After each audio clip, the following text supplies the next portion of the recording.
everybody, Stephen Key. I'm back, and today I'm going to talk about something that's on everyone's mind. You come up with a great idea, you brought it to market, and next thing you know, you got knockoffs, and they're everywhere. And how do you stop them? How do you say no more? So we've got Daniel Shapiro on from Red Points. They do a remarkable job stopping all those fakes, those counterfeiters, those infringers, those copycats. So Daniel, thank you for coming on inventRightTV.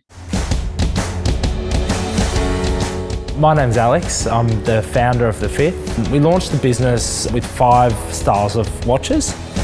I'm David Trubridge. I spent most of my life as a designer maker, creating furniture. Dope was founded in Indiana University, 2007, and consistently been putting out great product and great designs. If you can kind of create something that people don't even know they want, you've got your own new market yourself. Social media is a huge part of what we're about at The Fifth. And we noticed that a lot of people had been posting watches which weren't ours, but they had our branding on it. It went from being like, oh, this is kind of funny, we've got copycats, to being like, this is actually a really big problem for our business. The first time we noticed anything coming up, any copies coming up, was one in Europe. It was made by a Belgian designer, but then they started coming more and more. This was like someone had invaded my home and taken things that belonged to me. There were a lot of counterfeit products online, Amazon, eBay, Etsy. So it's just a constant battle. And going after these guys on one-by-one basis is very, very expensive. We were putting so much effort into this. Spending so much time, we just needed a solution that was going to be cost effective. And that is where Red Points stepped in. Actually, at first, I thought the solution was too good to be true. We've had 26,000 people taken down in the short time that we've used Red Points. Definitely recommend Red Points to other companies because I just think it's a great service. So I would say for any company, it's just nice to have that kind of security blanket to be able to go after somebody and take them down. We've got other companies like us. We told them, they were really excited, and they went up and signed up as well. Hey, thank you for having me, Stephen. Love the passion. Well, I'm excited about it because I love this industry, and I love that as creative people, we come up with these great ideas and we bring them to market. The next thing we know, we got to share part of that apple pie that we think we're going to eat ourselves with everybody else that's out there. And these people, I don't know where they are, they copy our ideas. But what do we do? How do we fight back? Yeah, I think you're spot on. I always think about it in a respect, and no matter what industry you're in, whether you're in the toy industry, the housewares industry, the fashion industry, there's a lot of competition just naturally in your own industry of great product and great inventors. And to think that you have to compete against yourself, and I don't mean yourself, but the counterfeit version of you becomes one more level of competition that, you know, if the damn thing wasn't hard enough, you got to compete against yourself. And that's sort of that, you know, challenge that most brands face, whether you're a small brand or a large brand. You end up crossing that bridge at some point of competing against yourself. Yeah, it's horrible. You know, it's amazing. There's so many places to sell online, and that's really a great thing for all of us now. But there's so many now. You had mentioned to me earlier in a conversation we had, it's almost impossible for you to police it yourself. Could you talk about the numbers we're talking about all the new products that come to market? Yeah, sure. And you're right. I mean, there are a lot. I mean, e-commerce, right, has opened up great opportunity for most brands. And I think most brands are figuring out how to take that opportunity into, you know, and turn it into business. But at the same time, it presents a challenge. And the challenge is, I think recently I read on Amazon, that there's about 4.9 billion items listed globally. I think I read on eBay, there's about 1.8 billion items. I don't know if those numbers are exactly perfect, but that's the range. And not too long ago, I was speaking with someone from Alibaba, and they shared that within their Alibaba group, which is Alibaba, AliExpress, 1688, Taobao, so forth, that they're adding 1 billion new items every day to their global e-commerce network. So when I think about, you know, how big is it? somewhere between 1 and 3 billion items are probably coming new to the e-commerce structure. And, we just had Labor Day weekend, I use as an example, in the US. And if you happen to get an early start on Friday, take a little bit of time off, and you took obviously Monday off and you roll in on Tuesday, the good news is you're only about 8 billion items behind in your search today. So if you're trying to do it yourself, it's impossible that you could go through it on your own anyway, but certainly you don't have a chance if you're busy doing other things, traveling for work, all those things that just get in your way of solving this problem. Okay, so let's talk about Red Points, because you've got a software. What do you have that helps us? Because it sounds like you've got anti-counterfeiting software. What does that mean? Yeah. So what it means is we've taken the challenge of global e-commerce, social media platforms, and so forth, and we've packaged it into a brand intelligence solution that allows us to check for infringements for the brands we cover on a daily basis, every 24 hours. And not only do we check to see what's out there, which items are likely to be infringing and which items are likely to be authentic, and then we identify those infringing ones and we automate the process of enforcement. That is taking the items down off those platforms. And that is really sort of the key process, which is how do you do it faster? Because today anybody could go onto one of these platforms and send in a notice, and maybe in a week or two, you'll get an item down.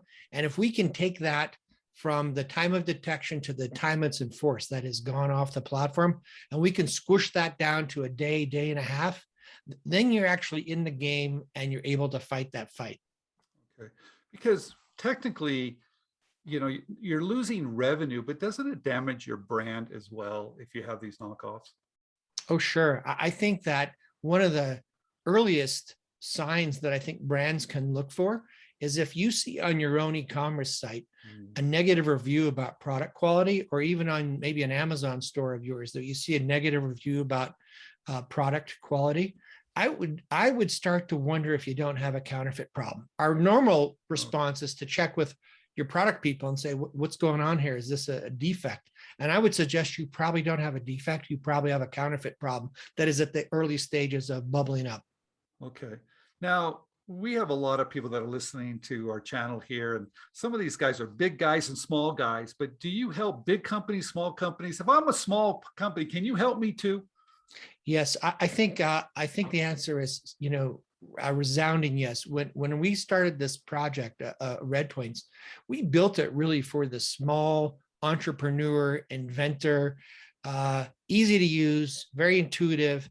And it was at a time when the only way you could protect your brand if you wanted to have external help was you had to have a lot of money. You had to have $100,000, $200,000 worth of cash to spend on this. And we are helping so many small entrepreneurs be successful, but our product is extremely sophisticated and used by some of the biggest brands in the world. So not only can we help at a reasonable cost structure, a small brand, but we can do some of the most detailed, sophisticated approaches that large enterprise brands may need.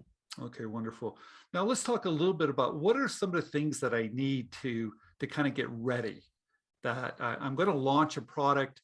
Do I need a trademark, a copyright? Do I need design patents? I mean, what do I really need to help you help me?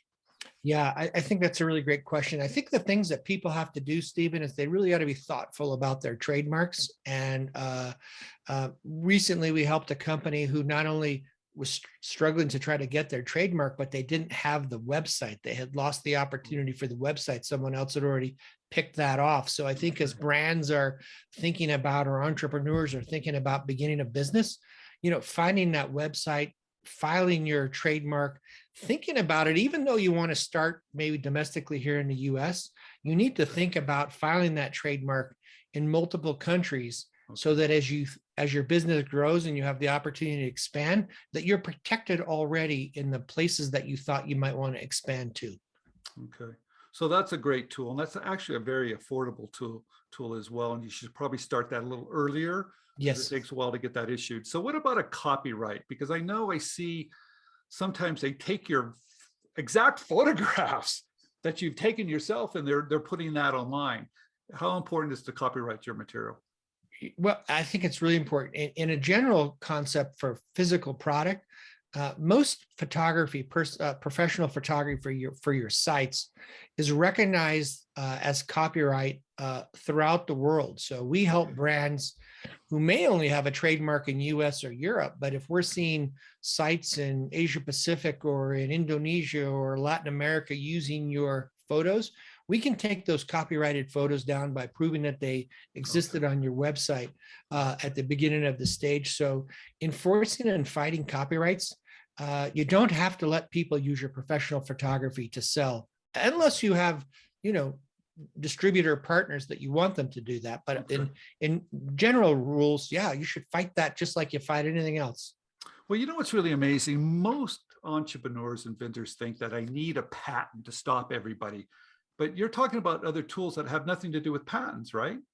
Yeah, totally. And patents are important, right? Utility or design patents are super important if you have something that is so unique that it has to be taken care of. But we help brands from the fashion space, houseware space, toys, baby goods, automotive, like safety glass and windshield, and those things don't and brake pads, they don't necessarily have patents, but they're being used all over the place, and we can protect those, right? But where applicable, sure, but it doesn't necessarily have to be your first line of recourse.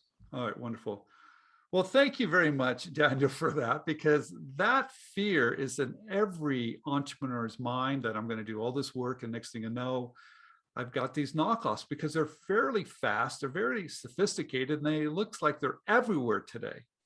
So, yes, and you really, like you said, I think the idea of getting that trademark out there at the same time you're inventing your product is really, really critical, right? Get that out there and start to protect your product. We've helped Kickstarters who haven't even launched a product until November, but we see counterfeits out there in September and October. So they start early, even before your first shipment, sometimes you can see that. But if you have your trademark, we can go get them. All right, wonderful. Hey, everybody, thank you for watching InventRightTV. I think this has been extremely important to all of us. If you have an idea, Daniel, thank you very much for coming on. We'll have you back, because I think this is a topic everybody's going to want to hear more about. And if you have any questions, write them down below and we'll have Daniel come back. Daniel, thank you very much. Thank you, Stephen. Appreciate it.